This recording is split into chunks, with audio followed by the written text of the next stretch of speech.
Hello, so I'm joined today by the lovely Hannah Sylvester, who is the District Herbalist, and we're going to be talking many things menopause. So I work with menopausal ladies both in the run up to menopause and beyond, and Hannah is the same. But I'll introduce Hannah now. And Hannah, if you want to tell us a little bit about your business and your approach to this point in a woman's life. Yeah, sure. So I'm what's classified as a medical herbalist, and in order to do that, I had to do 3 years training at university and come out with a Bachelor of Science.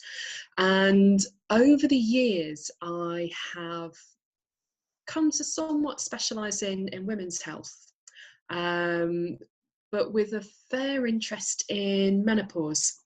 And that kind of comes from my own experience of having been put into medically induced menopause when I was 30 for a whole year, and wasn't warned about any of the potential effects of that. So having gone through menopause falsely first time around, that kind of gave me a bit of inspiration for really learning about how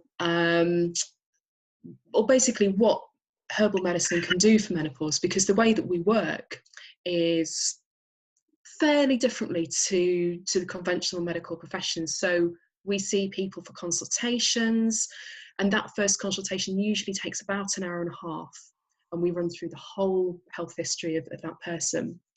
And at the end of that consultation, where I've got details of obviously what the issues are at the moment, symptoms, physical, emotional health, and then we might need to do things like check pulse, check blood pressure, and so on. I then got a good enough picture as to what's going on to essentially write a treatment plan for that person and formulate a completely tailored and bespoke herbal prescription that's completely tailored to what's going on. So rather than treating the symptom, we treat the person, and that's kind of how we differ really from orthodox medicine. And so you can get to the causes rather than just the surface symptoms. Yeah, that's right. So we try to get to, for want of a better phrase, the root cause of what's going on. So we look at the underlying health patterns and any patterns that link the different elements of ill health or disease together.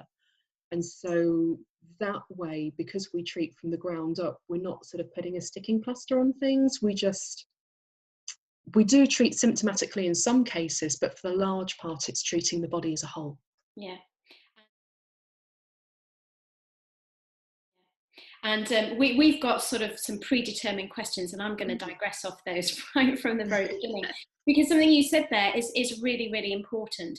I think many people have a misconception as to what the menopause is.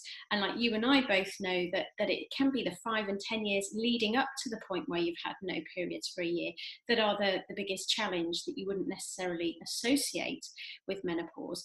But also that it can be medically induced as well, and that women aren't always given the full information, and whether that's following a hysterectomy, if they've had their ovaries removed, but it's also understanding if their ovaries aren't removed, typically they go into menopause within 2 to 5 years after that, and there are various medical treatments as well that will instill a woman into menopause as well. So it sounds like that's something that you can support women with too.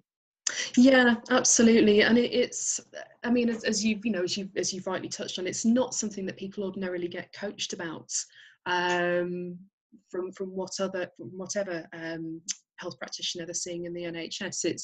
It's glossed over to a certain point, and people generally, I don't think, are aware of the whole remit of different things that can happen, because menopause isn't just the hot flushes, and it's not just the really obvious things that are kind of talked about in the media. There's so many other symptoms that people experience, and yeah, like you were saying, it's so different for everyone, and it's really not a one cap fits all strategy.